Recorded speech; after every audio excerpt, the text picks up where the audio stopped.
I'm CTWE wrestler The Mac. And I'm Showtime Stevie Stamos. Have you ever dreamed of owning your own race car and taking it out for a test drive? Well, thanks to our friends that Rent a Race Car, you can! Visit www.rentaracecarne.com for all the details on how you can take one of these babies out to Stafford Motor Speedway. We'll see you at the races. Touchdown!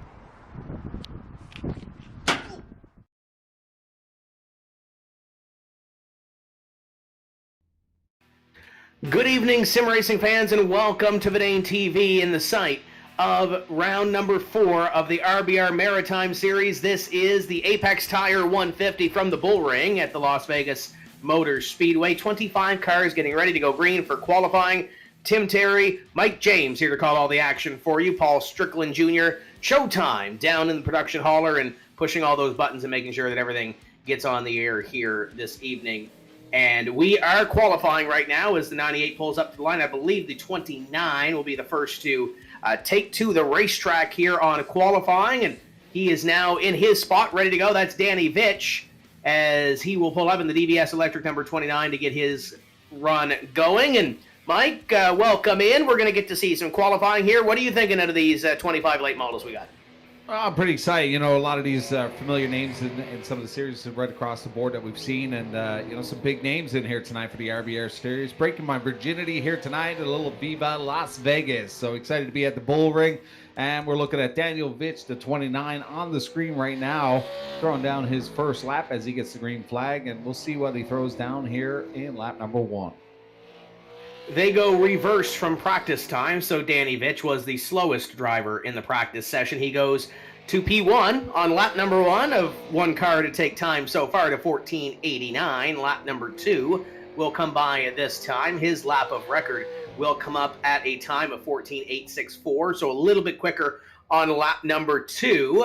Next up on the racetrack will be the 52 car of Nick Mott. He is not here, so that will negate his qualifying spot. Kyle Gammon is on the clock, and he will take his first lap around here, Mike.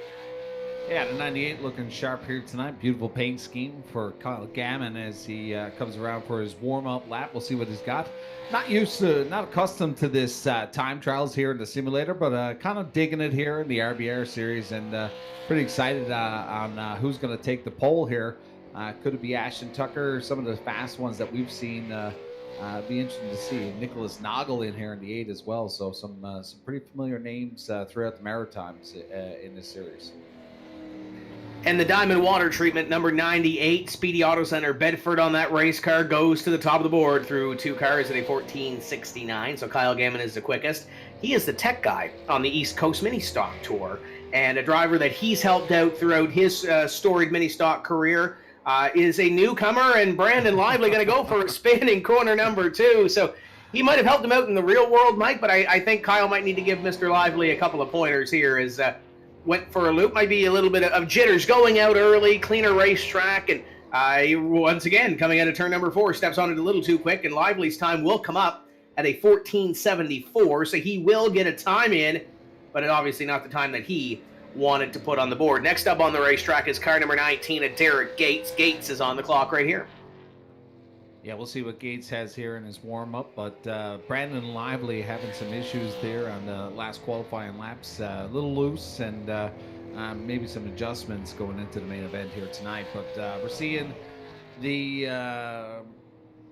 19 of Gates now throwing down a 14:73 to get things going here. We'll see what he got on his second lap to see if he can top that one for just by a little bit. Needs a little bit more to move himself up the board. He will not get it on lap number 2. It's a 14:81, so the 14:75 will put him P3 of 4 so far. The Speedway Miramichi Rookie of the Year in mini stock was supposed to be next. He is not on the racetrack. That is Conrad Murphy, so we will move to the 84 of Lewis Mason as he pulls it out onto the Speedway, the 84 car next up. So, Mike, these drivers have to be on time, and when they are called to the grid at the end of pit road, and when they're told to go, that is their time to get on the racetrack. It's just like at the real racetrack. If you're late for qualifying or you're late for the lineup, chances are you're going to start at the back of the field. So for Conrad Murphy and Nick Mott, that's probably where they will go. Lap number 1 for Lewis Mason comes up at a time of 14:92. Currently puts him 5th. it's going to be challenging for those to the back of the pack here at the Bullring. You know, a little short track, and that's going to be difficult to come up through all these drivers. So, but that's it. That's the way it rolls. If you don't pay attention, you go to the back. But Lewis Mason throwing down a 1492, so that's going to land him, I believe, in the 5th spot. And on the racetrack down, the driver from Sydney, Nova Scotia, that's John Byron, former Napa Sportsman Series competitor, is on the clock. Lap number 1 comes up at a 14:71, respectable time early in this session. Going to put him position number 2 to Kyle Gammon, 69. So picks up a couple of hundreds here, Mike. He's going to be at the top of the board. Lap number 2 comes up, and it comes up at a time at a 14:65. So that puts John Byron currently on the pole for the Brett Suggs Racing and Marketing Pole Award, trying to be the first one to potentially take that Vino's Truck and Auto Pole Challenge. We'll talk about the Pole Challenge a little bit later on, Mike, but potentially $80 for somebody that can win the race here this evening in the RBR Maritime Series. So a little bit of money on the line for somebody. Mark Williams, first lap, 14:77, 42 is 5th. Sharp looking car, and big shout out to Johnny Byron in the 57. Seen him quite often throughout the this year in 2020, 2021, and fabulous to get him on the top of the board. But still plenty of drivers to come as we take a peek at Mark Williams with a 14:77. He bets that a little bit by 0.02 of a second. His best time, 14:75. The 67 car is next up on the grid. That is Wade Craswell, the driver from Mans Mountain, New Brunswick. Lap number 1, going to come up with the 67 at a turn number 4, across the stripe at a 14.8. That'll put the number 67 to position number 6. Down the back straightaway, he'll have one more lap to try to make it just a little bit better. We'll see what the 67 car can do up at a corner number 4, and he will take the checkered flag at a 67 to match his car number. Still position number 2, though, for the 67. Of Craswell. Next up on the racetrack is car number 27. The driver from Fredericton, New Brunswick, Taylor Layton, is on the clock. Mike? Yeah, it's be interesting to see as a little bit more grip is being laid down there. Those that took the early qualifiers here were at a little bit of a disadvantage, but as we get through the field here, it looks like there may be a little bit of advantage as the last couple of cars have done quite well with our John Byron still holding that pole, but time right now for the 27 machine, Taylor Layton, 14:85.7. That's hopefully you can get a little bit better on this next one. And he'll move to a 6.66. That'll put him position number 2. So John Byron still the lap of record, but he'll have to dodge a couple of bullets beginning with this one. It's the Brycon Construction Mobile 1 at number 08. That's Nicholas Noggle from Dartmouth, Nova Scotia. And he was involved in a last lap little skirmish with Matthew Barkhouse last week, and both of those drivers not very happy at each other, but Noggle puts the first bullet up tonight at a 14.609. Going to put him P1 in the Brett Suggs Racing and Marketing Time Trials. And Noggle, the driver on the Parcher Trucks Pro Stock Tour, comes up on lap number 2, slows it down to a 72. So Noggle on the top of the board after 2 laps and after about 12 cars have had the opportunity to be on the clock. And speaking about on the clock, the RBR number 38, Travis Roma, is about to put a qualifying lap in, Mike. Sharp looking 38 out there. Travis Roma in the RBR machine. Now going to throw down his first lap. Travis known a lot of time here at Las Vegas Bullring, so hopefully we'll see a big time coming out of the 38 machine as we check in. Now it looks like he will be top of the board with a 14.53. That's going to land him on the pole so far. Can he make it better in lap number 2? And looks like his best time was 14.53, so that's gonna get him up there by about 7/100ths of a second. And now on the racetrack, John Fitzpatrick's won a couple of big races here on Vidane TV in the month of January, trying to win one more here at the Bullring. We'll roll the dice on lap number 1, and it'll come up at a 67, put him position at number 5, and Fitzpatrick, little stumble there at a corner number 2, will come by through 3 and 4, and it looks like he will complete the lap, but it won't be a very fast one, so we'll throw that one away, and John Fitzpatrick will be P5. So now we roll Tanton Woolridge onto the racetrack. Won a big race on Saturday night here on Vidane TV, Mike. Yeah, Tanton Woolridge has been on fire lately in the last couple of months, and started to become a bit of a fan. This bando, young gun coming out of New Brunswick, Prince Edward Island. Getting a lot of help from John Fitzpatrick and some of the guys from the island. So be interesting to see what he has. But big wobble there on lap number 1. He's going to throw down a bit of a slow lap here, 14.517. But it will put him at the pole. That was his lap number 2. My apologies there, Tim. But he did get the pole at 14.516. So that was his best time. And with these inverse practice times to qualifying or positions to qualifying, realistically, these drivers should be able to pick up some time. But with the track slowing down a little bit, temperature is dropping, so it could play into that. Brett Suggs was on the pole last week. He will do it so far this evening at a 14.48. That'll put Mr. Suggs on the pole position, trying to take his own Brett Suggs Racing and Marketing money. But it looks like he'll come up this time at a corner number 4.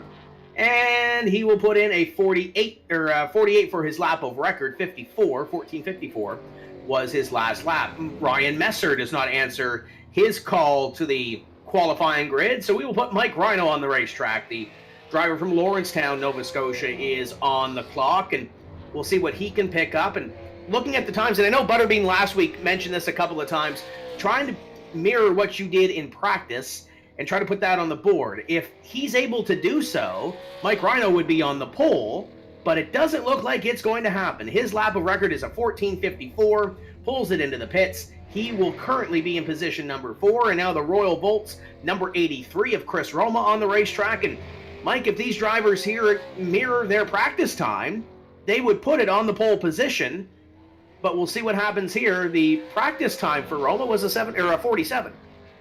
Yeah, it seems like a little bit of a jitters coming in there, and I get props to the guys in the tower keeping these guys in pretty fast. I'm having a hard time keeping up with them here, but Roma doing another job here in the corner as he gets loose and loses all control.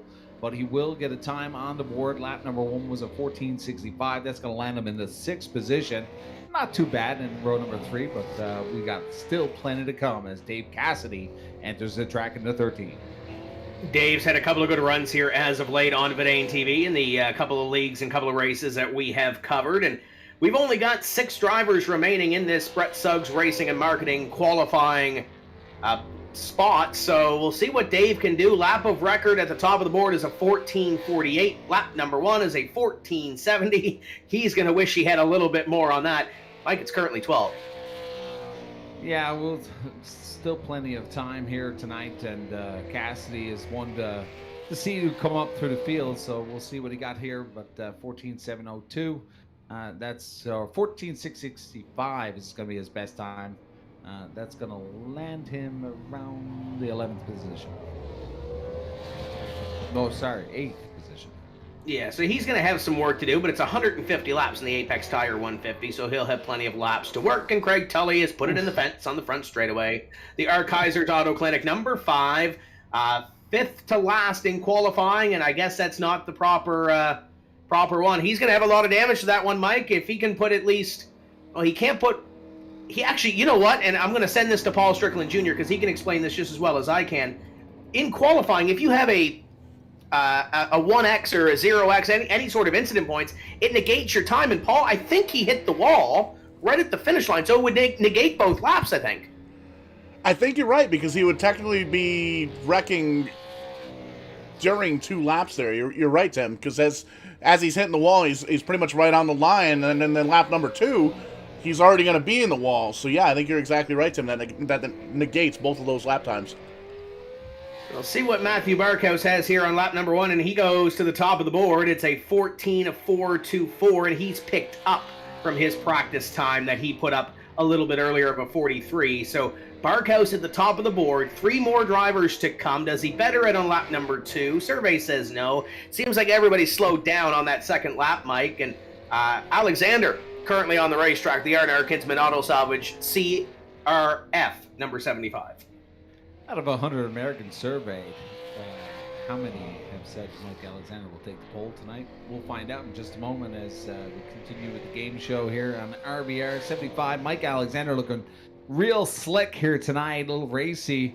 I just discovered my timing system was off by about 10 seconds. That's why I was having troubles here in the time trials at the beginning. So just having a peek here at Mike Alexander.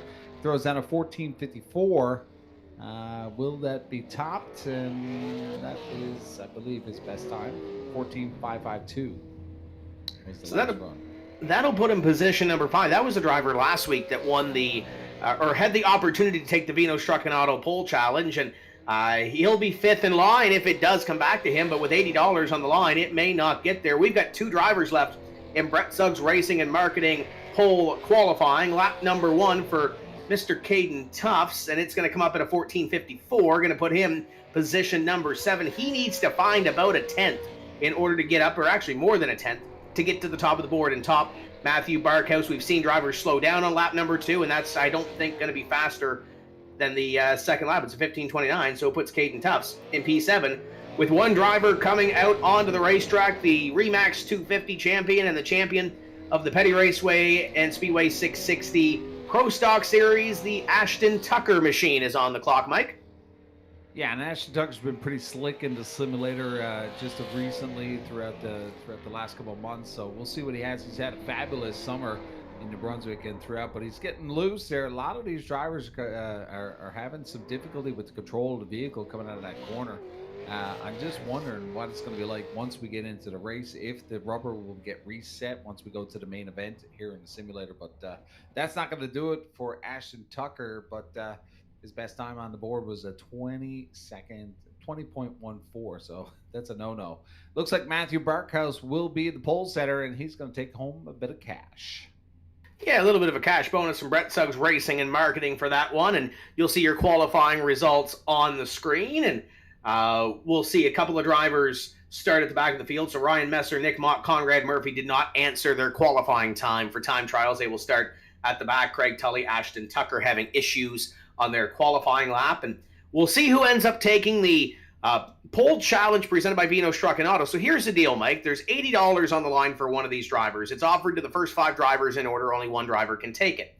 The driver that does take it falls to the rear of the field, and if they come back to win the race, they would pocket the $80 from Vino Struckinato. So we are going to await and see what happens, as Ryan Messer is on the racetrack now. I guess they're allowing him to go, Mike. Lap number 1 is going to be on the clock now. Well, that's interesting because Ryan Messer knows how to throw down a fast lap. Seems like a lot of drivers here are having some issues with the Bullring with control and obviously some adjustments before we get into the main event. But Messer going to throw down his first lap, and just waiting for it to update here. But first one of 14.808, not going to be too shabby, as it's going to land him pretty deep here. So yeah, and lap number 2 comes up at a 15.33. So Messer's going to qualify 19th. So that first top 10 page that we have was not disrupted. Everybody else has made their way in, and yeah, so I guess that's it. I'm not sure if we're going to allow Conrad Murphy or Nick Mott to qualify or not, seeing that they missed their qualifying position. But regardless, Matthew Barkhouse, Brett Suggs, Tanton Woolridge, Travis Roma, and Mike Alexander, top 5 in qualifying. They are the drivers in order that would be given or invited to take the Vino Struckinato pole challenge to fall to the rear. And Mike, I saw a race here back a couple of months ago at the Bullring with this car. We've seen some one groove racing at some of these super late model racetracks that we've gone to. The Bullring is about a groove and a half. You can kind of make the outside work, but you have to have the right people, and you have to be able to race with somebody side by side that you can kind of trust. And we saw those tempers kind of flaring last week here between Matthew Barkhouse and Nicholas Noggle. So we'll see what the respect level is this week, and we're still awaiting to see who is going to take that pole challenge. I'm not sure if I would be taking that pole challenge. There's some big dogs in this series, so to come up through that field, especially here at the Bullring, being such a small track, and like you said, a 1.5 groove, might not be till mid or till later in the race that we see that outside start to come into effect once the rubber starts getting down, as I believe we're going to get a reset on the track, so a lot of that rubber is going to be gone from what we've seen in qualifying. Am I correct? I believe we may have. Let me double check. Race is carried over from qualifying, so I think there is still some rubber laid down on this racetrack, or at least what they would have had during their qualifying lap. So I see our race official Brent Roy is here, and I think I already have the answer to the question. I'm assuming the 33 is your pole challenge recipient. Absolutely. After Barkhouse took his the Brett Suggs Award for winning the pole, Brett's going to try to recoup a whopping $80 by going to the back if he can win it. So there you go, Mike. It's Brett Suggs going to fall to the back of the field, and we've seen him work his way up through these races. So Brett Suggs going to, I don't want to use the old cliche to put his money where his mouth is, but he's the pole award-winning sponsor. So he's going to go to the back and try to work his way up with some of these drivers, and it's going to be Matthew Barkhouse and now Travis Roma on the front row.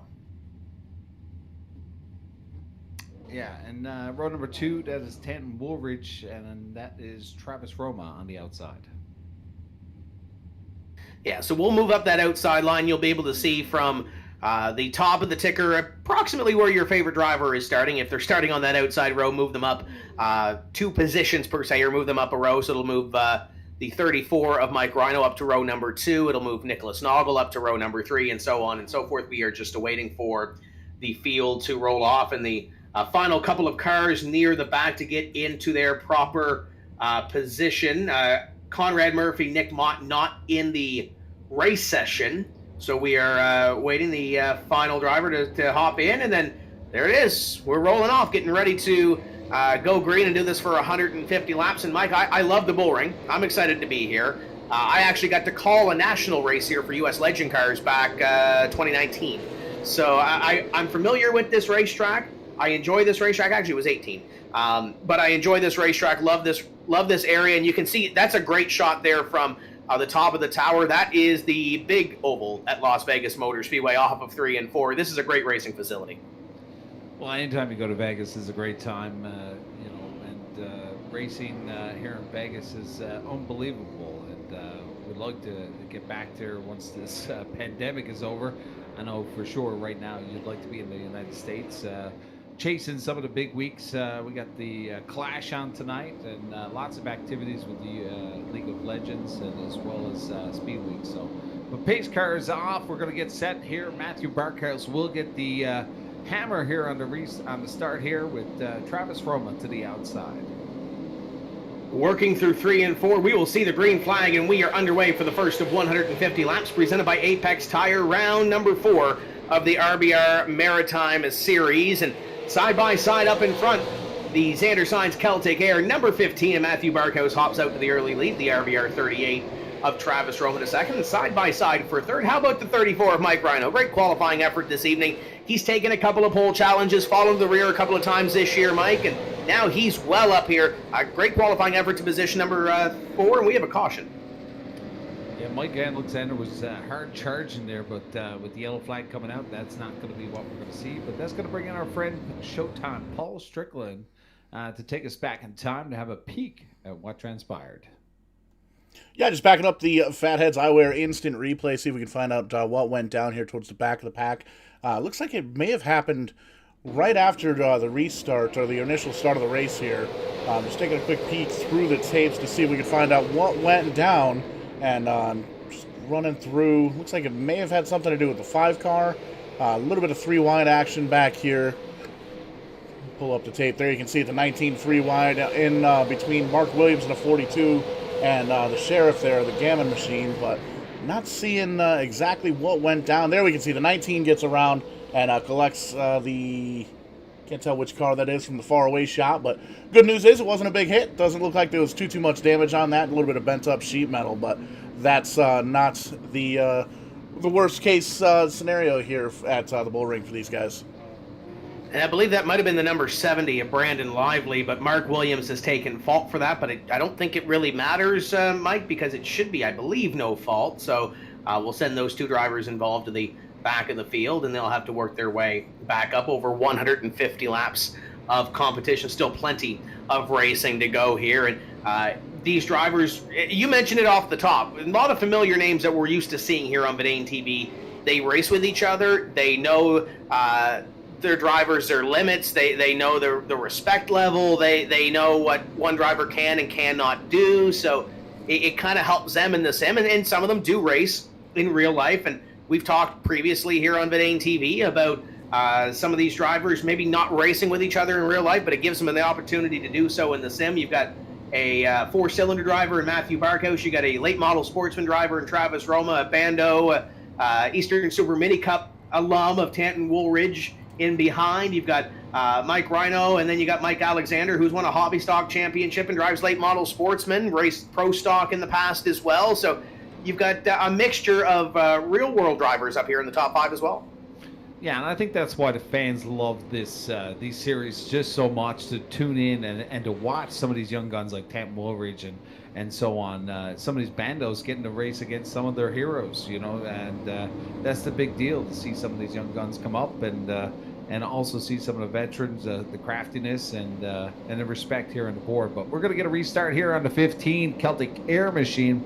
Matthew Barkow's going to get him going. He's going to fire right away. But Travis Roma on the outside trying to peek down in front of Tam Woolridge. He'll get it done. Mike Rhino still hanging to dry outside the 56. He's going to try to tuck in. But earlier on, we've seen the 75 machine of Mike Alexander have a great run here, as he does head the bottom with Caden Tufts to the outside. Too wide as they come in the corner. Caden Tufts stuck on the outside. Nicholas Noggle took a peek that time, but still early in this race. We're going to complete lap number 9 this time by. Lots of time to work, and for these guys, maybe not enough. The 83 of Roma's around, and that will trigger a yellow flag. Caution is out on the speedway. The Royal Volts number 83 going around, and that is John Byron in the 57 right there as well. That triggers another Fatheads eyewear instant replay. Paul, what happened? A little bit of bumper car action towards the middle of the pack here. You can see the 83 Roma machine heading into the corner, slips up just a little bit. John Byron just gets into the back quarter panel, gets him a little bit sideways. The Sheriff does a great job getting down low, scrapes the wall just a little bit, and again, no big damages, no big hits or anything like that between the 87 and the 57 and the 83. And we'll back that up one more time here, just so you can kind of see it. And there you go. You get a little bit of a tap from the 57 and the 83, and calamity almost ensues, but everybody does a really good job going up high and missing the incident between the 83 and the 57. Whoever that was that dropped to the bottom just missed everything by just an inch there as he got by Chris Roma and Johnny Byron, but very close call for traffic coming up through. As a 98 of Kyle Gammon that kind of snuck his way into the bottom, but scot-free comes off with that one, and we will put him back under the yellow flag. And it looks like these drivers are using the sim-issued caution flags here this evening, and it's kind of funny, and I think Paul can kind of allude to this. When we saw that wreck, the caution really wasn't triggered until those two cars stopped, Paul, and we saw it last night in the eNASCAR Coca-Cola iRacing Series, where we had Malik Ray and Zach Novak and a couple of others get together at the back straightaway at Daytona in front of the field. They wrecked, but they maintained forward momentum, so the caution flag didn't come out. So it's just kind of weird how that kind of happens, but it puts us back under caution again one more time, doesn't it, Paul? That it does. We've seen that happen in a couple of different leagues we work with here at VEINOTTE'S, the New England, Pennsylvania iRacing Group. They use manual cautions as well, a little bit different than these guys that are using the in-game. So it's basically you have to kind of watch the racetrack as a whole at the same time, and sometimes it's a little bit tough when you've got a big field of drivers like we do here tonight. But with the manual cautions, you can kind of see if the driver's able to get it corrected, wait just a bit, and pretty much hold off on throwing the yellow. So it's kind of a he said she said type deal with certain leagues. Some guys like the manual cautions. Some of them like to use the in-game sims or the in-game flags. And that's the great thing about this iRacing service, Mike, is you can tailor your race to whatever way you want to. If you have a sitting admin, you can do the admin thrown yellows. You can do different things with green-white checkers and not count caution laps, and adding pace laps now, which came to the service on the last update. So it's kind of changing a little bit as the green flag flies. You can do pretty much whatever you want. And speaking about whatever you want, Matthew Barkhouse has got back to the lead. Travis Roma ducks in and behind him to position number 2, and Tanton Woolridge now has a battle behind him for position number 4. Mike Alexander trying to join the party up here. He's got one of his teammates, Mike Rhino, now out in front of him, and we got the 08, Nicholas Knopfel, trying to make his way through. Rhino continues to stay to the outside, but now he's going to dip in. But I believe, it was almost like Alexander tried to open the window for him to drop to the bottom, but he kind of hung out to the outside for a little bit longer than I think he wanted to. But they're all single file. There's still a bit of action there mid-pack as they go too wide, but we are once again wrecking in the back stretch. That's Craig Tully and the 27 of Taylor Layton. That's going to bring in our good buddy Paul Showtime Strickland. You're a popular fellow around here, Paul. Apparently, I'm going to have to get myself a pair of Fatheads Eyewear oversized aviators for this big old head of mine. We're going to keep talking about them here tonight. But looks like the 29 of Vitch, the 5 of Tully, and the 27 car of Taylor Layton involved in this one. We're going to take a quick peek at it as they come on into turn number 1. There you can see the 27 gets woed up, and actually there's a checkup in front of these drivers with the 13, the 78, and nowhere for these guys to go back here. We'll see if we can back that up from the John Fitzpatrick view. It actually looks like John Fitzpatrick is dropping towards the back of the pack, so I'm wondering if he had something to do with it there. But you can see the 78 gets into the back of the 98, sends those drivers around, and then the second incident that we saw live there was those drivers kind of reacting to that here on lap number 20. Yeah, a little bit of accordion effect, and it happens on these short tracks, Mike, when you're trying to find a spot in the line and trying to get underneath the driver in front of you, or maybe trying to clear yourself, or whatever the case may be. Some of these drivers in this league, I believe, do have spotters. Some of them do not, so or some of them are using the in-game spotter that is included in iRacing. So nevertheless, a little bit of a stack up, and that is going to bring out the yellow flag for the third time this evening on lap number 21, and I believe that is the second yellow flag that Kyle Gammon had to kind of dodge and dive, and this one here got a little twirl around, but once these drivers get some laps in, get some heat in their tires, I'm sure we'll see some green flag racing. Yeah, I don't know if it's an option for a single file restart here just to get things going, to get these guys a little heat in the tires. It seems like once we get a couple laps in, that we're in a bit of a wreck here. We've gone under caution quite a few laps. Paul will be able to let us know a little bit of information on how many yellow laps we've ran so far. But I believe once they get it going here and we get out of that second groove, we may be able to have a good stretch of green flag. But look at that, 13 caution laps already, 3 cautions. So basically just over half. But still plenty of laps for these drivers to find a groove and get rolling as the pace car will roll on to pit road. And the next bonus we really have to worry about, the Royal Volts have a $10 bonus at lap number 65. So if they continue to run under yellow, it's going to be Matthew Barkhouse that might be able to slide his way towards that. But as we saw in the last restart, Mike, top 4 are going to get single file. This is the battle for position number 5. It's Alexander and Noggle, and here comes Ashton Tucker from the back of the field. And remember, Ashton had his issues on his qualifying lap. He started back in 22nd. He's now up in the top 10. Yeah, and a lot of movement there, but I really enjoy watching the 75 trying to control, but I won't get to that as we are back under caution. 26 laps completed, but back under caution. That's going to bring in Mr. Popularity. Paul Showtime Strickland, take us back. Yeah, taking the replay back just a little bit here. Looks like a little bit of bumper car action one more again in turn number 1 there. And just pulling up the tape now. Looks like right around the Ashton Tucker machine, the number 32, or the number 2 on your screens as it is. A little bit of a mishap here in timing and scoring, but just pulling up now, and we can see a little bit of action there between Tufts. Hey, Paul? Yes, sir. It is the 70 and the 19. 70 and 19. I guess we will... Yeah, there's the 70 pointed in the wrong direction. Gonna have to get a refund on this LASIK surgery I got. But there we see the 70 on the inside of the 83, the 19 right behind him. The 19 is going to come in just a little bit too hot here, it looks like. Give the 70 a little bit of a boop ski. And again, kind of a lazy spin, doesn't hit anything. No big-time damage from that wreck anyway. It looks like there's a little bit of damage there on the nose from a previous incident, but gets it pointed in the right direction, grabs himself a gear, and gets on going, doesn't even lose a lap. But, Paul, if you had your Fatheads eyewear in, you'd be able to see that. That I would. So we'll have to pick that up. Check that out at fatheads.com. That's fatheads with a Z.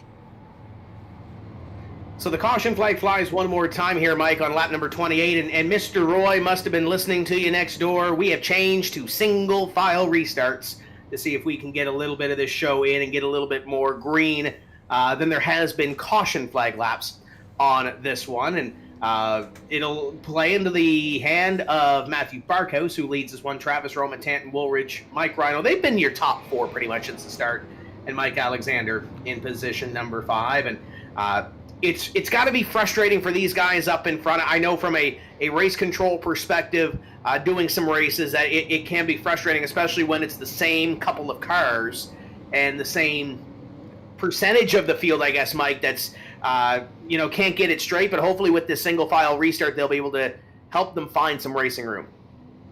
Well, that's the great thing about RBR. I mean, they go from track to track. Last week they were in Nashville. Next week they're in Richmond. So a lot of adjustments here at the Bullring. I'd like to say the problem was the outside, the outside groove, which we've seen some 2Y racing so far.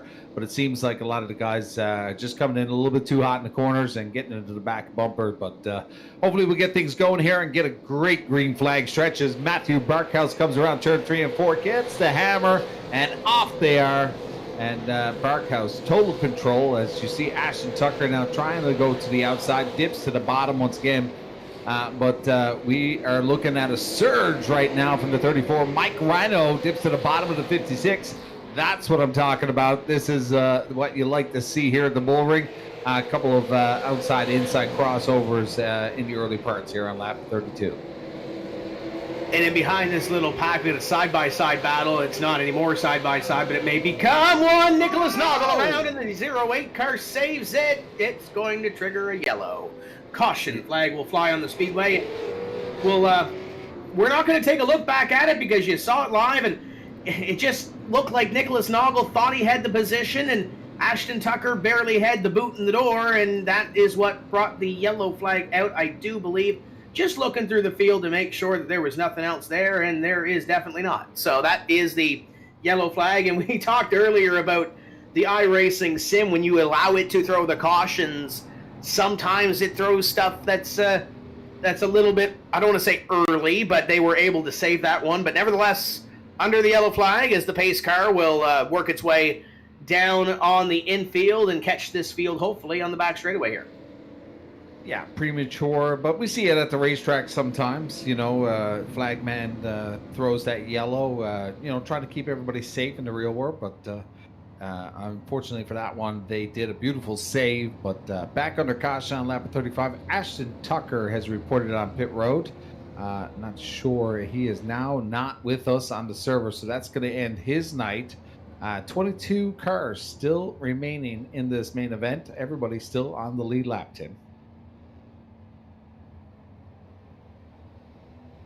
And it looks like Ashton Tucker has definitely retired, and I think I see Ashton heading out towards the strip. I don't know if he's old enough to gamble, so that might be an issue. There might be a party somewhere here on the property. That's the great thing about the Las Vegas Motor Speedway. We talked about being at the Bullring. We kind of see it off that shot there off of turn 3 is the big oval. In between, there's a road course, and there's right off to turn 3 and 4 right there. You can't see it; it's dark, but there's a road course there. U.S. Legend Cars International West is on this property. The drag strip, the dirt track. There's all kinds of different venues per se within one when you look at this thing. And last time I was there, I think they said they do 700 to 800 events a year. Obviously pre-COVID, they do 700 to 800 events a year. So multiple facilities running at the same time. And I think if you look over there, there's probably a cup car or something testing over there on the big oval. Yeah, very interesting. Would love to make the trip with you, Tim, and bring the Muppet Show all the way to Vegas, because I'm sure we would make a good combo for the Hangover Part 4, new movie coming out in 2022. Yeah, I mean, I would have a blast out there. Vegas is awesome. Great place to go. We had a couple of great strawberry daiquiris down there. I'm sure we could find you a couple of aged wine bottles in Vegas somewhere that are within our price range. I'm sure we can find something. But the pace car is back in. We're going to try this one more again. Green flag flies. We're back underway. And the 15, Matthew Barkhouse is gone. Battle maybe for second place there is Travis Roma. Maybe caught a little bit sleeping there. Barkhouse got the jump, and now he's got Rhino all over him for position number 3 or 2. Check that. Yeah, Rhino's looking pretty sharp here, all throughout this race. He's had opportunity to use the outside, but still coming on strong as they still continue single file. Tam Woolridge still within striking distance, but keep an eye on that 75. Mike Alexander in the 5th spot. We've seen him earlier take a peek to the inside. If you get him to the outside, I've seen quite often the 75 kind of pinch you onto the bottom and force you to check up a little bit. So it'll be interesting to see what the 75 has for us tonight as he has a peek behind the 56 of Tanton Woolridge. But don't be too shy. The 88 is coming up pretty hot as well.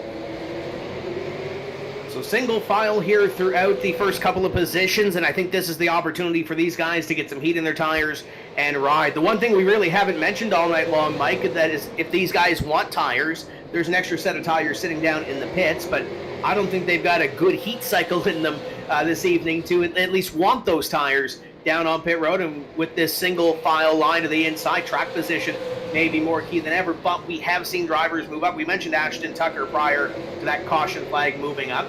Ryan Messer has moved the 1 car up to position number 7 from 19th, and Brett Suggs technically started at the back of the field. He is up to position number 8. That is your Vino Struck and Auto Pole Challenge recipient, and he may have got the wall back there. A couple of sparks fly for that 33. Yeah, sparks were flying for the 33 of Brett Suggs, native of North Carolina, the USA, and sponsoring here tonight on that pole challenge, but going from all the way from the back, looking to be the hard charger here tonight, but he's in plenty of opportunity here now as he finds himself in the top 8 and having a peek to the back bumper of the one machine of Ryan Messer. And there's a little bit of separation from Brett Suggs back to the next driver in line. We kind of have a distinct kind of pack moving here. There's Dave Cassidy on your screen, the driver from Miramichi. Chris Roma in behind him. And then in behind him, Wade Craswell. And I think these drivers, never mind, 84 around, and that will trigger the caution. 84 of Lewis Mason going around. I was about to say these guys have found some space and are doing well, but I thought, I didn't even speak it, I thought too soon. We'll take a Fatheads eyewear instant replay look, and Paul, what happened here? A little bit more of the same. It just looks like a couple of drivers going for the same piece of real estate. There you see the 57 getting in there just a little bit too hot, give a little bit of a boop ski to the 84, sends them on around, and a little bit of a tag there from the Mark Williams machine to the 42. But other than that, it doesn't look like it was a big hit. Doesn't look like there's too much damage or anything like that. Just scuffing the tires up a little bit, banging in some of the sheet metal. There you see the 70 recovering from an earlier incident. Still running 19th, Brandon Lively is, but car still looks relatively clean, as does the 84. You see the little bit of damage there in the right front quarter panel, but nothing too crazy for the 84 machine of Lewis Mason. Gonna get it pointed in the right direction, not lose a lap, and it actually looks like all 22 drivers that are still in this field are on the lead lap, and I'm not seeing just yet any takers on pit road yet, boys. No, I don't think we're going to see a lot of activity on pit road. You may go down a lap. I'm not sure what the caution lap time is to come around, but if you're not careful to go down the lap, that might destroy your night. Although we are seeing Kyle Gammon. Yeah, the 98 car back of the field coming down into pit road made his way up a couple of positions. We have gone 10 laps, the longest green flag run of the evening, which means we are going to bring back double file restarts. So we'll see if these guys can get a little bit of racing in 10 laps. So they're starting to get there. You see these short track races, the nerves are up, the cameras are on Vidain TV. You get a little bit of that. Get a little bit of that nervousness come up as Kyle Gammon will just barely get ahead of the pace car. That was close. And yeah, he'll get back out, and I think that means he's still on the lead lap. Well, he had a 25-second stop on pit road, so that is the threshold. As we just, what I would fear of going down a lap, and Kyle Gammon just peaked right in front of that pace car as he manages to stay on the lead lap. But that is the threshold here, Tim. 25-second lap time. Kyle Gammon picking up 4 tires and a bit of damage repair. So could be one to watch here, but like you said earlier, I don't think we've had a lot of heat cycle through these tires, not a lot of green flag laps, but we'll see what happens at the back as we take a peek at the 98 Kyle Gammon a little bit later. But it'll be the 15 of Matthew Barkhouse as he gets ready to hammer down, but we're gone back to 2 wide restarts. Travis Roma to the outside, Mike Rhino in a position to attack as he looks for that position number 2. And this does give these drivers a chance to race for this bonus coming up from the Royal Volts. We got 65 laps on the board. We'll give $10 to the leader at that point. We are 11 laps away from doing that. Woolridge gets sideways, and actually that was his teammate in Caden Tufts that sent him up the hill. I'm sure the Discord and TeamSpeak conversations aren't very well between those two now. Well, you know, the 56 been doing a lot of shout-outs to Caden Tufts with helping him here in the iRacing server, but unfortunately that was not what they were looking for in the shake and bake action, as contact was made and put both of them back quite a bit of distance, as they found himself now in 9th and 10th position as they go back to work on the back bumper of the 83 machine of Chris Roma. But we're seeing a bit of activity now as Craig Tully now drops to the bottom and tries to put down the 88 down another position. And look out, here comes the 78 of Johnny Fitzpatrick. Both of those drivers coming from the back of the field. John Fitzpatrick involved in an earlier caution. Craig Tully involved in a incident on his qualifying lap to put him back there at the start of the race. So Tully makes a position up. John Fitzpatrick makes a position up. And Caden Tufts is going backwards here. Nicholas Noggle from the back of the field is making his way up as well. So there's plenty of drivers working their way up here about mid-pack on back. But Mike, we kind of seen the front 5 or so, and we kind of seen this the last couple of restarts. Get single file and be able to log some laps here. There's the shot of the front of the field. Mike Alexander's worked his way to 3rd, and actually it's teammates 1, 2, 3 right now.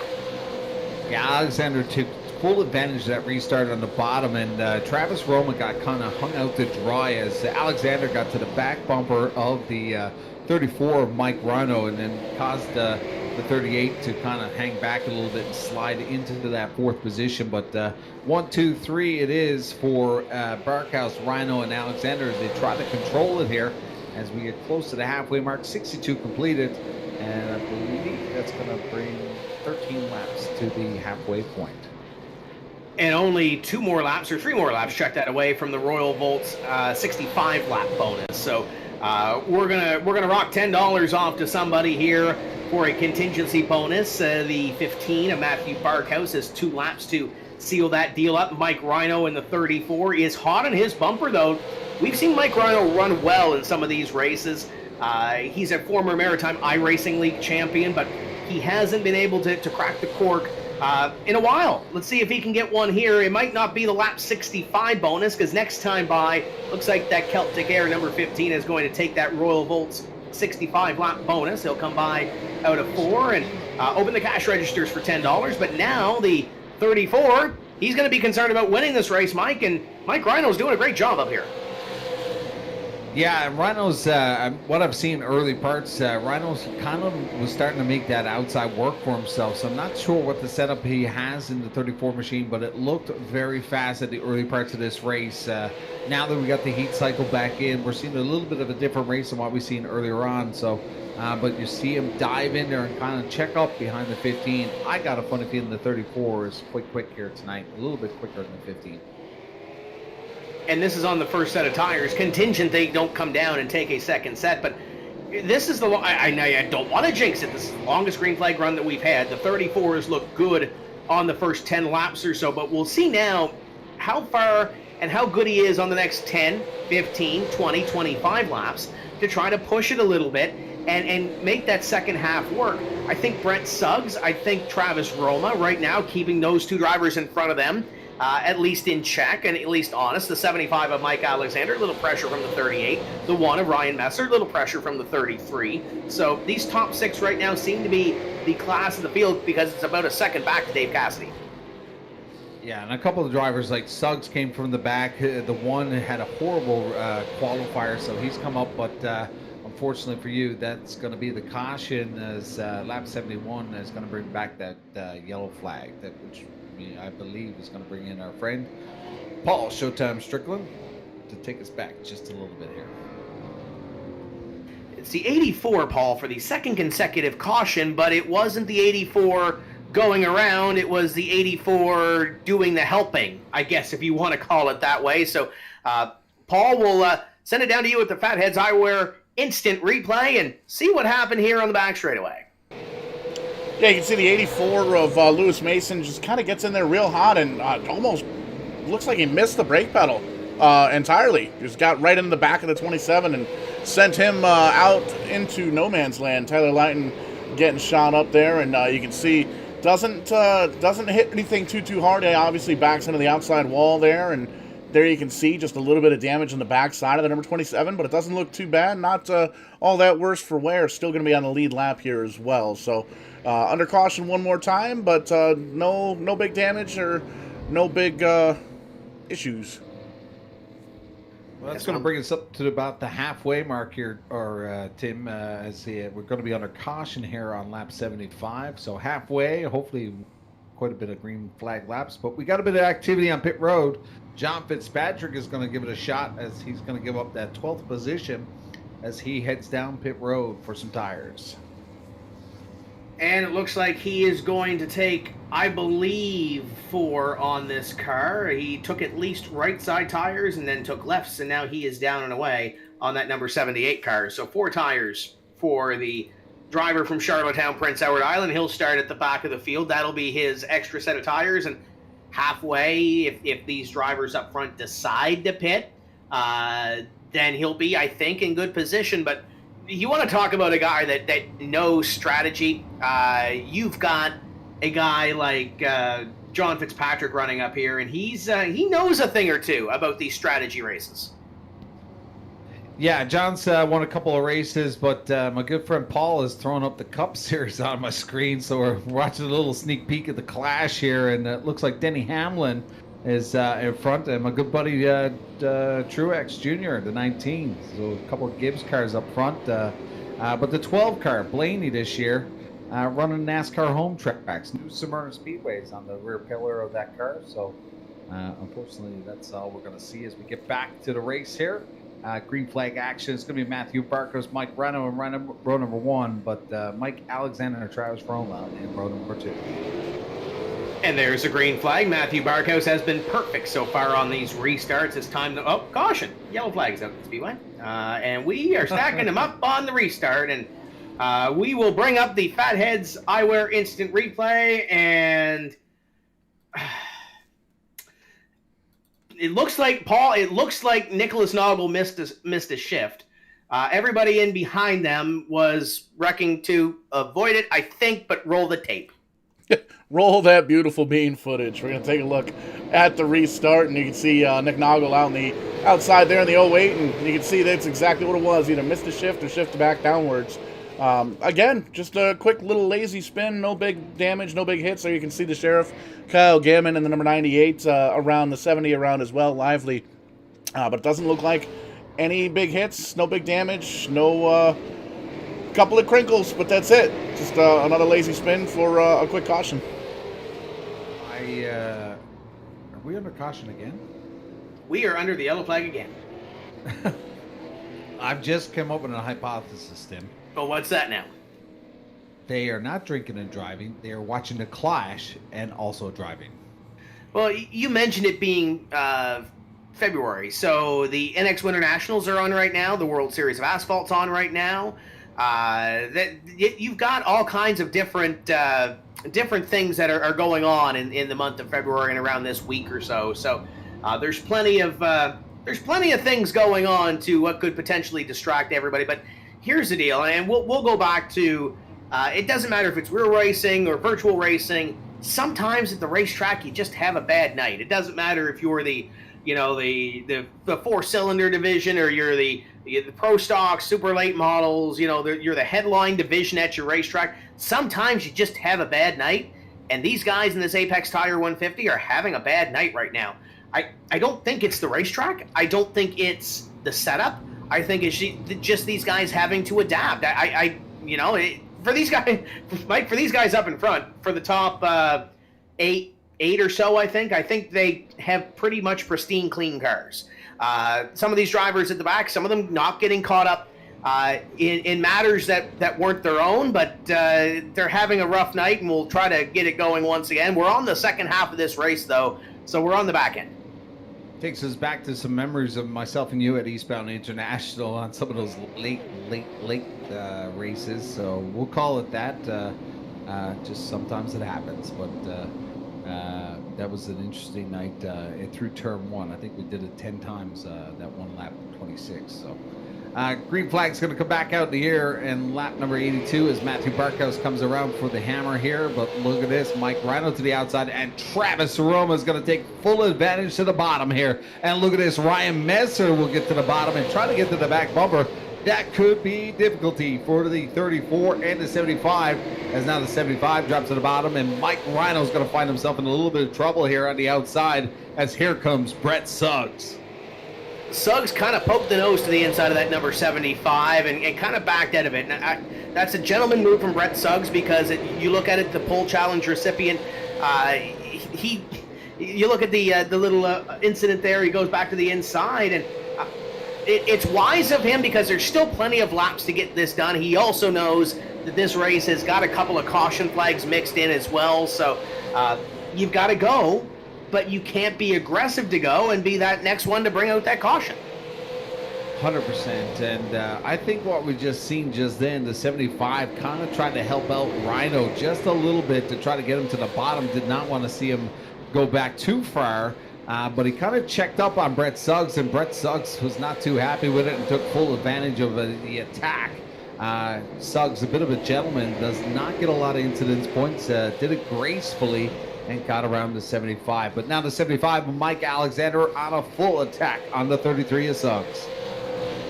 But he's got to get to him again as Brett Suggs is trying to pull away and try to catch up to those drivers up in front of him. Matthew Barkhouse continues to lead, has led every lap since we dropped the green flag. The 38 of Travis Roma right in behind him. Ryan Messer, Mike Rhino, Brett Suggs, currently your top 5. And we're seeing it again. These top 6 have pulled away from position number 7. Dave Cassidy is doing a great job in 7th place. You can see it right there. There's a little bit of a separation, and that separation tends to grow as these top 6 begin to pull away from what is, I don't want to say a second pack. We're not on the super speedway, but that's pretty much what we're looking at here.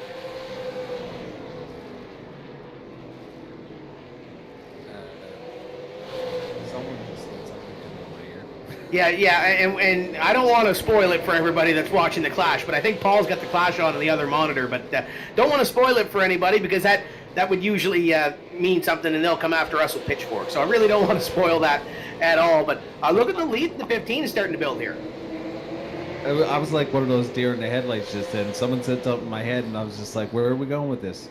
But back to the race surface. Thanks, Paul. All I heard was Truex, but that's my boy. And but right now, the action that I'm kind of excited about is Ryan Messer. That one machine had a horrible qualifier and just did not work out for him. He is one of the hard chargers himself, and Brett Suggs coming all the way from the back.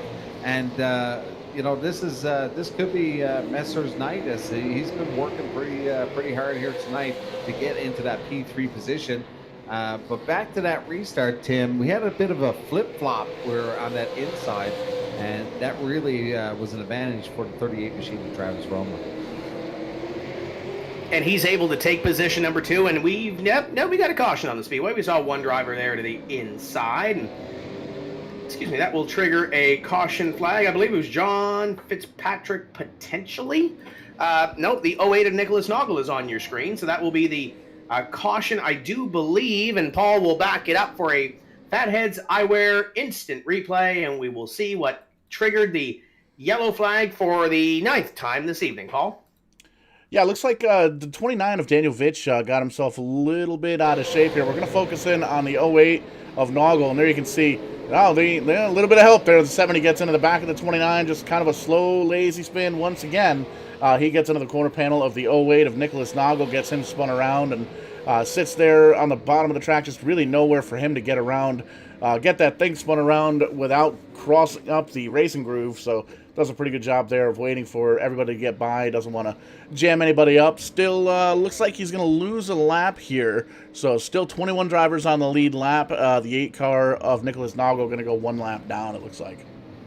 bit of damage to the rear on Nicholas Nago. I was hoping to see a bit of excitement from Nick, but he's managed to get himself caught up in unnecessary damage. But a lot of activity right now on pit road, as Kyle Gammon is reporting for a second time here tonight. Derek Gates is there, Daniel Vitch, but two of the top runners, Dave Cassidy and Chris Roma, the 83, taking the opportunity right now on lap 98. We are 2/3 of the way. Bit of strategy here, Tim, as we get close to the lap 100 mark. And I think if you're Dave Cassidy and Chris Roma and those guys that were running outside the top 6, I think you've got to do it. You've got probably, there's going to be less than 50 laps to go when we go back to green. The top 6 right now have been the drivers to beat. And Dave Cassidy's kind of fallen back a little bit from those top 6 when we do go green. So if you're Dave Cassidy, I think you got to do it. The problem, or the potential problem for Mr. Cassidy, is that you're going to have Tanton Woolridge out in the racetrack, Caden Tufts, Craig Tully, John Byron, John Fitzpatrick, the 67 of Craswell, the 84 of Lewis Mason, Taylor Layton stay out on the racetrack. So you've got about eight or so cars that stayed out on this racing surface, Mike, as we get ready to go back to green, that you've been running in front of for the majority of these 100 laps. And you're going to have to make some moves and try to get past them. So keep an eye on the 83 and the 13 who just came down pit road to get service on their cars, and see if they can get up here and battle with what has been the Super 6 so far this evening, led by Matthew Barkhouse every single lap so far of the 100 that will be completed right here. Green flag flies, and Travis Roma able to get down for second, and here comes Messer, and Messer trying to get to the inside. Alexander looked high. It's not going to work. The Danish Collision Center, CSN, number 1, looks to the inside of the 34. One machine of Ryan Messer almost missing a shift there and kind of checked up on the 33 machine of Brett Suggs, and but the 33 managing to squeeze that brake just enough not to get into the back, but opened the door for the 38 machine of Travis Roma as he takes over that second position. But look at this, Mike Rhino trying to make that outside work now as he tries to pinch the one of Messer down, and total activity now in the second groove as we see Mike Alexander kind of half car, kind of trying to peek which way he's going to go on this one, but too wide as we get Suggs and Rhino battling for that position. Brett Suggs trying to move a little closer to the front and trying to get a little sniff of that $80 bonus from Vino's Truck and Auto if he can win the race. Look at the run he gets off of corner number 4, down into corner number 1 on the back bumper of Ryan Messer. Brett Suggs might have the fastest race car here, at least on this run, or at least he's flexing his muscle a little bit. And Mike, he might have saved a little bit more in the tires, and he did, albeit he did start at the back. He had to use them up a little bit, but the 33 looking pretty sporty right now. Paul can give us some assists. I like the ride on board of the 33 machine as deal a little bit of a peekage as he tries to get up to the door here. But a lot of activity to the bottom here. A bit of a gentleman move, checked up and decided not to throw it in there. Very calculated, much a chess player trying to get these drivers, these top 3 in the checkmate here. But keep an eye on that 33 as we take a peek to the outside here as he comes into the apex here. And a lot of activity tonight for that 1 and the 33 as both hard charging from the back. And he's still got plenty of never mind, caution flag will fly. I'll keep that point to myself. We got one more at the back of the field, I believe, that has brought out the yellow flag, and it may be the 27 of Taylor Layton. So we'll back up the Fathead's Eyewear instant replay and see what brought out the caution one more time. And Paul, I think the 27 might be a connection issue. So we might have to look elsewhere for the incident. It may be the 67 of Wade Craswell, the 98 of Kyle Gammon, but we'll back the replay up. We'll figure it out. Yeah, just kind of sifting through the tapes now to see if we can find where the calamity has ensued, and it seems like everything checks out. Aha, Craig Tully around, the number 5 car. Looks like he got a little bit of help.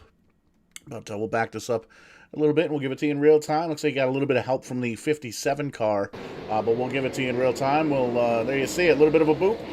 Doesn't hit anything, just kind of skates up, skirt up on the outside, doesn't even hit the wall, and grabs a gear, gets on running, pulling out another caution here for us tonight. We might be in double digits here tonight, boys. Bootski. That's like tangly, right? Can you adopt that word? That should be a Vidane TV. We should start Vidane TV and RBR shirts, and so with just sayings on the front. we can absolutely do that. We actually just hooked up VEINOTTE'S, your one-stop shop for all the Vidane merchandise. We got Angry Tree Guy stuff in there, some lineman stuff.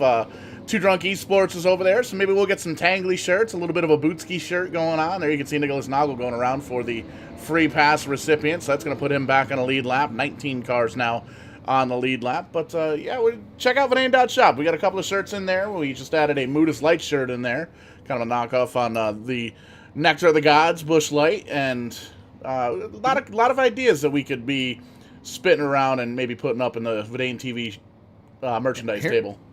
Here's one for you. Do you remember in the 90s when the NBA champions had the bat head kind of t-shirts, those cartoon versions of the Detroit Pistons? You should do one of Tim and the Hall of Famer. Well, I didn't know you were in a Hall of Fame. Not me. Some guy from Nova Scotia. Oh, okay. You must be meaning Mr. Langell. Is that who you're talking about? Yeah, Mr. Langell. Dylan Langell. That's his name. Yes. Yeah, he's demo Dylan though. No, Hall of Fame. Well, considering the way this race is run, he probably could have been in here with the minivan and still finished first. Oh, he's listening. I'll give him a shout out. You're going on a t-shirt, buddy.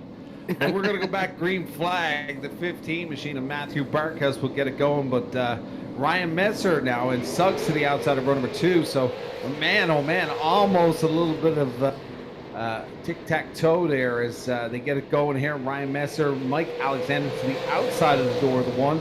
But keep an eye on this one as this is tight quarters. It's the 75, gives the boot ski to the back of the 33, and just showing some presence here as he tries to get to the bottom. But the 78 of Johnny Fitzpatrick's around. That's going to bring out the caution on 116. But I believe, Paul, he had some assistance.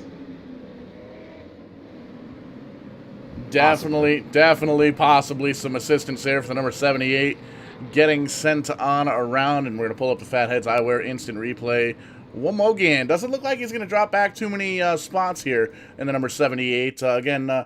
Just this Bullring giving us a lot of these lazy spins, no big damage, so that's definitely good news. You don't ever want to get any kind of damage or anything like that, but with the iRacing simulator, it looks like it's kind of throwing some of these cautions premature, not quite getting the drivers enough time to correct. There you see, just kind of off the nose of the 34 of Mike Rhino. Everybody does a fantastic job of avoiding the wreck, avoiding the 78, and the 78 of Johnny Fitzpatrick just does a great job holding on to that race car and gets it going in the right direction. We actually want to take a quick look here from the inside of the 78, just so you can kind of see. Actually, looks like we didn't back that up enough. There's some real heads-up driving. You can hear the tires squealing, and there's here comes the bump from the 34, and woo! Holds that wheel all the way to the right, all the way around, and straightens her back out. Doesn't hit anybody else, doesn't hit the wall. Awesome piece of heads-up driving there from the 78. Say that again. Woo! Woo! Little Ric Flair action. That was a horrible woo. Who was it that was a Ric Flair fan on the Fox broadcast? I believe that was our boy that was up in Antigonish the last couple of years. Kenny Wallace. Yeah, he did it good. Woo! And he still does. I don't know if you checked his social lately, but he's been doing some dirt racing down in Florida the last couple of weeks with Speed Weeks. But one of the best when it comes to social media and all that. And we're gonna see some. We might see some woos here before this thing is all said and done.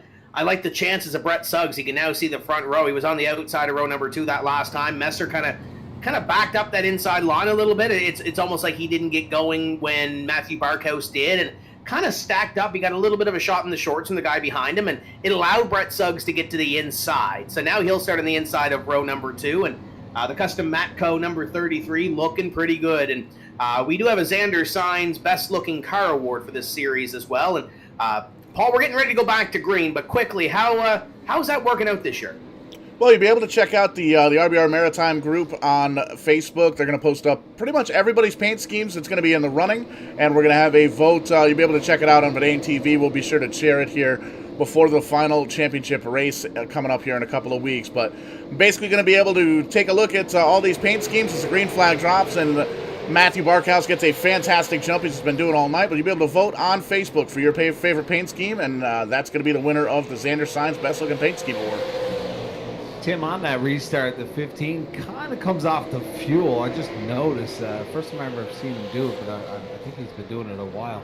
But he comes out the fuel and then hammers and kind of delays the rest of the field as he gets things going, and he doesn't go right away. But we are back under caution once again on lap 123. Not on my screen, so we'll have to bring in our good friend Paul, Mr. Popular, Mr. Showtime, Ric Flair.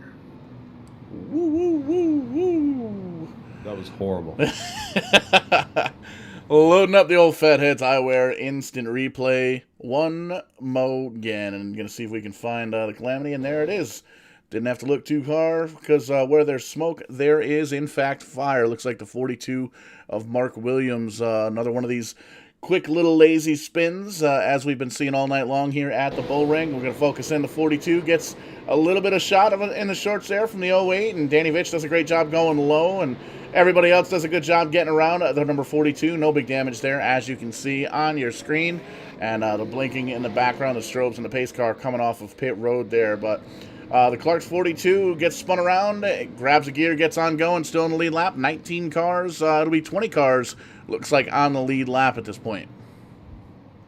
Yeah, Bitch's going to get the lucky dog. He's going to come around the pace car here, and that's going to put us 20 cars on the lead lap. Wade Craswell will still be down one lap. But Tim, top 6, not reported to pit road. Not sure about the fuel window. I believe back in March, April, we were at the Bullring. That was the last time I was here. And we went the distance with the fuel, but it got pretty close. I believe the winner was Corey Hall. But it'll be interesting to see what happens here tonight on the fuel window. One of the great things about the simulator, I've been talking to some drivers in some of the other series, is conserving of fuel, shutting off the fuel during all these caution laps. So I got a funny feeling if they are conserving, a lot of these top 6 are going to make it with fuel. Believe I'm going to correct you on the free pass. Danny Vitch and Wade Craswell actually were both received incident points in that little skirmish there that we had. So that is going to negate the free pass for both of those drivers, so they will stay one lap down. Matthew Barkhouse continues to lead. Travis Roma, Brett Suggs, and we had a little bit of an issue back for 4th and 5th on that restart between Ryan Messer and Mike Alexander. Messer was to the inside. He made a little contact with Alexander, almost somewhat similar to what we saw last week on the last lap. But they weren't able to, they were able to continue on, so no harm, no foul. But keep an eye on row number 2 and 3 with the 1 and the 75, because that may or may not be over, but we will see. Matthew Barkhouse right there gets a little shot in the shorts from the 33. Green flag flies. We are back underway. A top 2 gets single file. The battle is for 3rd. And I think that's what I was saying on the last restart. It seems like Barkhouse kind of comes off the fuel, and you just seen the 33 give him the boot to the back bumper. I think Suggs thought he was going and managed to hit the back bumper, but that really opened the door for Travis Roma, who's hard charging right now into that P2. He was on the outside, and unfortunately for the contact between the 33, gave up a bit of real estate now, and Travis Roma taking full advantage here. But this is going to be a wild final 19 laps, as our top 6 have been running pretty hot here all night. To get this green flag run, I believe we may see something from the 75 of Mike Alexander. Appears to be a small incident at the back that has disqualified Taylor Layton, Lewis Mason, Mark Williams from the field. I believe they have hit the incident cap tonight, which for most of these drivers probably should have happened about 30 laps ago, but nevertheless, I believe they are done for the evening, Mike. We don't have the incident cap in front of us, but 3 of the drivers that have kind of been involved in some of the stuff that really wasn't their night tonight, but they are done for the evening, leaves a 16 on the lead lap. Well, I got to give those drivers credit. You know, I've got into the sim recently, and that easy. It's not like getting into your PlayStation or Xbox.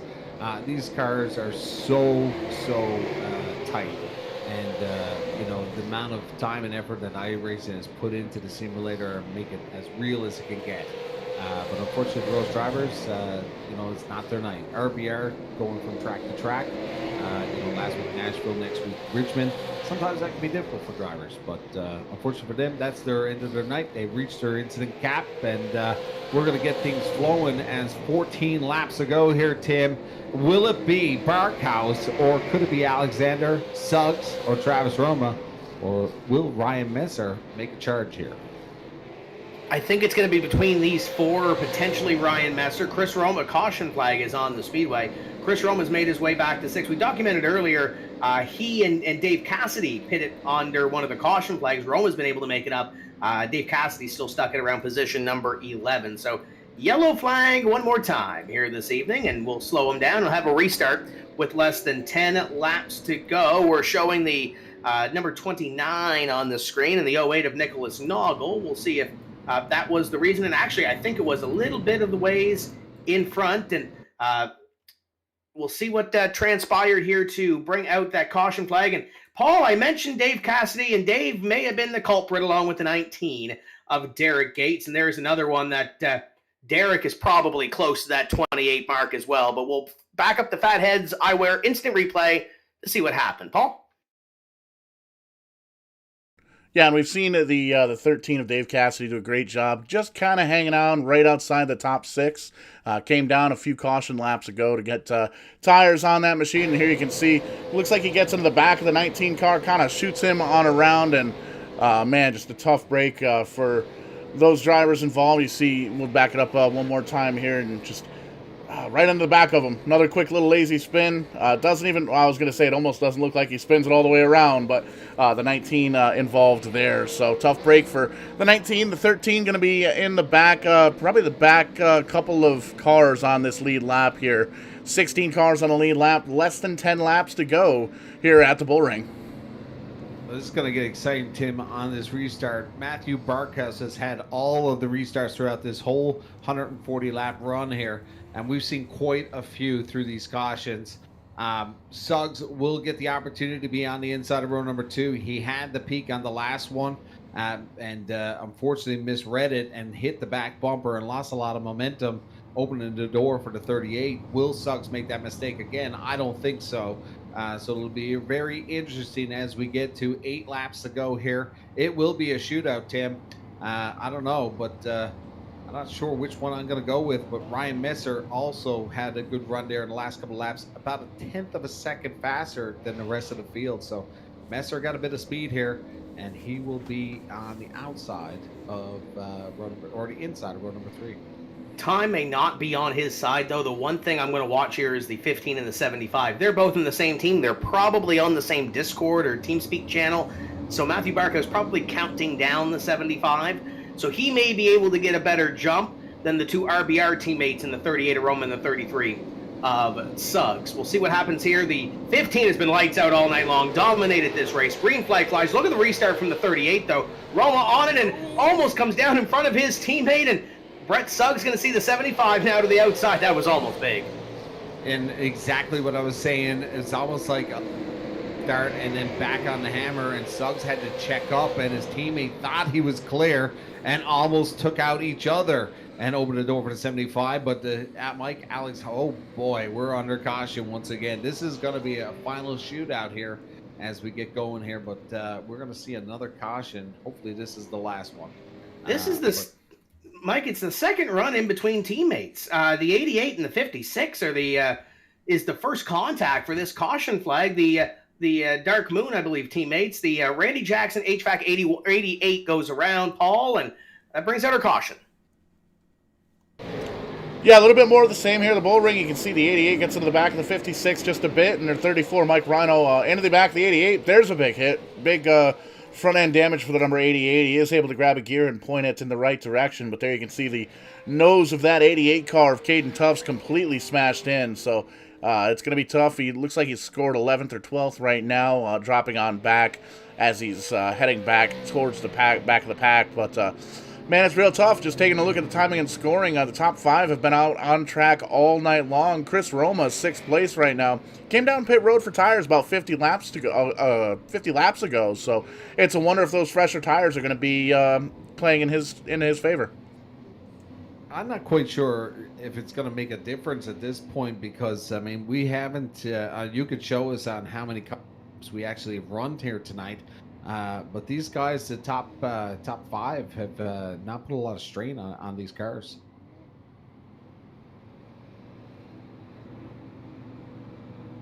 Yeah, and when we look at the caution count, I would be more concerned with fuel. I don't know what fixed setup they are running. I'm assuming it's the fix that comes with the iRacing service, but I'm not sure if it can go 150 laps on fuel. But I think with these cautions, that it's probably going to help them just a wee bit. And we'll get ready to go green. We'll see a restart as the lights atop the pace car remain on. So this should be a green-white checker finish, I believe, to kick this one off. And the Apex Tire 150 going to go past the distance, the regular distance here. And just a report, Kyle Gammon has been shown the pit area. I believe that's another incident point cap for the evening. So he will finish in position number 18. So 17 drivers remain on the lead lap, albeit Caden Tufts probably needs to replace a radiator after that hit in turn number 4. But we'll go back to green, and it'll trigger the iRacing green-white checker here, the first of 3 attempts at a green-white checker. So next time by, we'll let them go.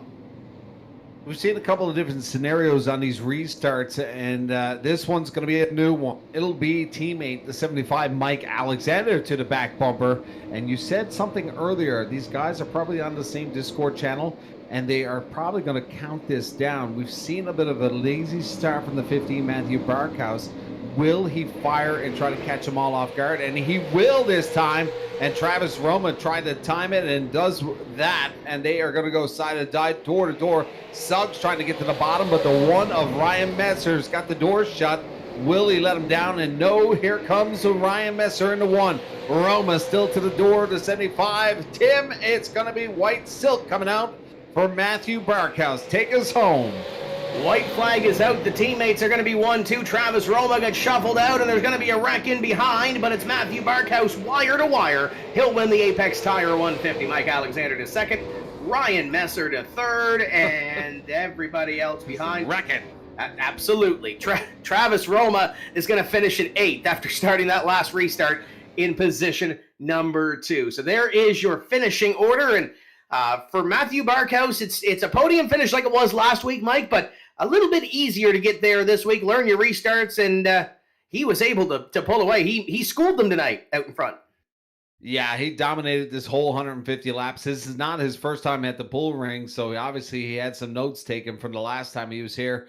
But what a save from Brett Suggs, and managed to correct Travis Roma's teammate from wrecking there and still maintaining a decent finish in 8th. But what a wild final 30 seconds here at the Bullring. I gotta say, it's been a bit of a caution-full night, but what a final 2 laps, Tim. That was exciting and adrenaline pumping, and congratulations to Matthew Barkhouse and his teammate Mike Alexander taking home the 1-2.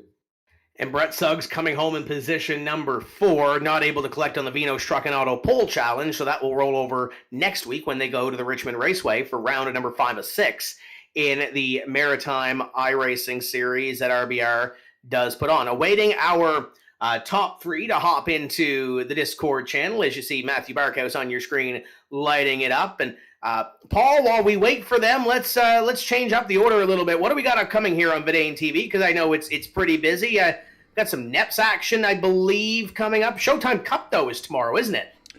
Yeah, Showtime Cup Series tomorrow night. They got the Fatheads Eyewear sponsorship, hooking them up for the season series sponsorship. So very, very cool to have those guys on board. Be sure to check those out at fatheads.com. That's Fatheads with a Z.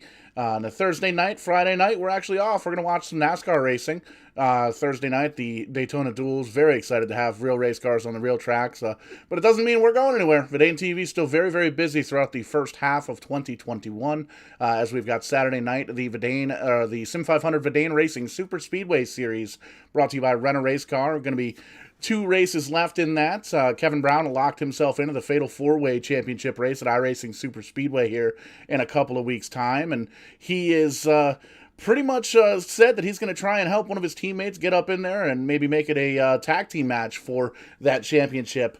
Going to be finding out who's going to be getting that gorgeous Pro-Am belt, custom championship belt, as well as the Rent-A-Race Car Street Stock rental at Stafford Motor Speedway on June 11th. The night before, it's Tony Stewart and Ray Evernham's SRX Superstar Racing Extreme debuts at Stafford Motor Speedway on June 12th. So that's going to be one heck of a weekend, and we hope that everybody out there in VEIN TV land joins us for that weekend. We're going to be partying and grilling out and watching some racing, working on some cars, and hopefully not fixing any damaged race cars. That's the last thing we want to do.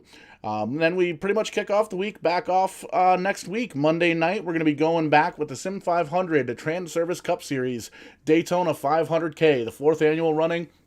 Very, very excited to have that. We just had the dual races last night, and very, very good racing by some excellent drivers. A lot of the drivers that have been around sim racing for a very, very long time. And we saw some great racing, some phenomenal racing for Daytona especially, and really looking forward to kicking off their season. They're going to be with us all season long here on VEIN TV, so very cool to have Sim 500 and Transervice working with us. And then a week from tonight, RBR Maritime, we're back again. 2 races left in the season. Wednesday night, Showtime Cup, and then NEPS is back for a doubleheader next week. Thursday night, the Shift Marketing and Design Grand National Series, and Friday night, the Super Truck Series from NEPS, and then Saturday night, again, the Sim 500 VEIN Racing Super Speedway Series. So lots of action coming up here in the next couple of weeks, and it looks like, Tim, you've caught up with tonight's winner, Matthew Barkhouse, down there in Victory Lane. Matthew Barkhouse, it looked pretty easy from up here with all the restarts being able to time it, but how sensitive was the timing inside the race car to lead all 150 laps here tonight? I'm usually actually not that great at this track, and track position definitely was going to be key here on the super tight oval. Had a good Q run, and just the whole race just trying to mind the tires, slowly picking up the pace as the race went on. Just trying to mind that gap there with Travis, because he was actually really quick tonight, and I was definitely a little worried if he was going to save more tires than me, but worked out there in the end and brought home the win after redemption there kind of from last week. Yeah, with 4 races left or completed in this series, 2 races left to go here. How much momentum does this give you going into Richmond? And Mike kind of mentioned it earlier. You got so many different racetracks here. We go from the Bullring, you mentioned the tight racetrack, all the way to Richmond. Are you excited to go there next week? Oh, in all honesty, Richmond is my least favorite track, I think, around, or one of the least favorites. Don't know why, just never really had that much fun there. Coming off it, too, that wall comes up quick, and it's always been an issue for me, but I think we got some good points there now, and hopefully we just keep the speed in the car so we can keep finishing up front. Hold on, so you said you've never been good here, and you win here, and Richmond's not your favorite racetrack, so the reverse psychology should work next week too, right? I guess that does work out that way. It just depends on track position, really. It's this new tire model with how these tires are working. It's so hard to pass, so getting that good qualifying lap is going to be key to stay up front for sure. Who do you got in this race car? Who would you like to thank for the first place run tonight? Guys, Xander Sign Group, R&R Kinsman's, Celtic Air Services, McDonald Automotive. Of course, thanks to VEIN TV for putting this stuff on so everyone can watch at home and get us all pumped up and excited for hopefully some real racing here come springtime. There you go, Matthew Barkhouse. Congratulations on the win. Mike, you've caught up with Mike Alexander finishing in P2 tonight. Hey, Mikey, you got a copy? Yeah, I got you, bud. Hey, man, it's been way too long since I've seen this up here in the top 3. Great run here tonight. Unfortunately, Mike Rhino couldn't join you in the podium finish, but a lot of cautions. Did you have enough fuel here tonight? Yeah, no, it was a caution-filled race. We had just enough fuel in it. I think we were just, if it would have ran green, we had enough fuel in it, so they got her bang on this week. So I wasn't worried about that, and I didn't have to screw myself up in the pits. I noticed a couple of different restarts there. The final one, you managed to get to the bottom. A couple of those, you kind of had yourself to the outside. How was the second group here tonight and trying to drop to the bottom here? The top was pretty bad. You could stay out there for a lap or two, but getting off the corner, the car on the inside would just eat you up. So it just, you had to get down as quick as you could, and that's probably what caused a lot of the wrecks, guys trying to squeeze in holes that they normally wouldn't squeeze in. Well, I broke my virginity here for the RBR series here tonight. Great to see you out there in the 75 and strong run, but unfortunately you did manage not to take out your brother. But hopefully we see a couple of big wins from you in the future. Anybody you want to thank for the 75 taking the podium tonight?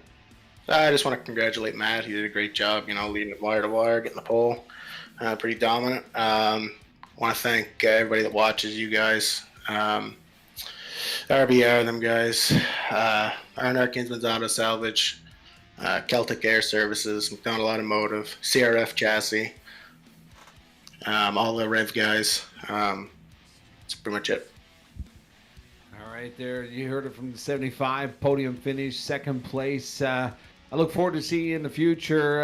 I guess your started to clash was on tonight. I won't give away the secret, but pretty interesting final lap. But have a peek at that.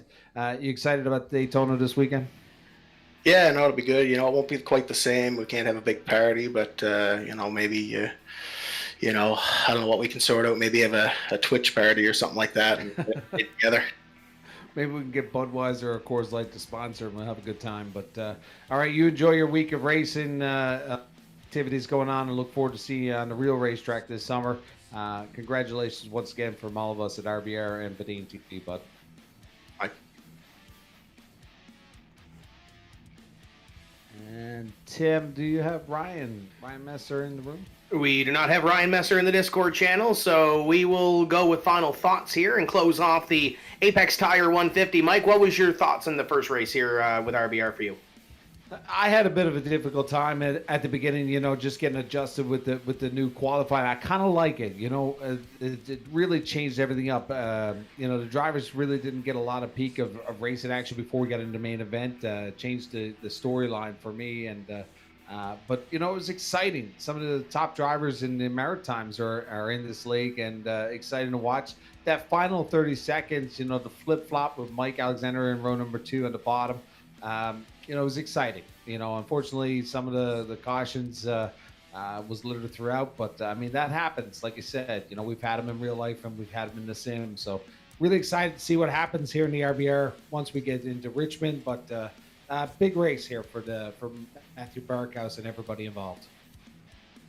And that's going to do it for us here on Vidane TV this evening. Congratulations to Matthew Barkhouse winning the Apex Tire 150 round at number 4 for the RBR Maritime Series. So for our producer, Showtime, Paul Strickland Jr., Mike on the Rock, Mike James, my name is Tim Terry. We will see you next time when we say let's go racing. Until then, keep the hammer down and we'll see you at the track. Viva Las Vegas.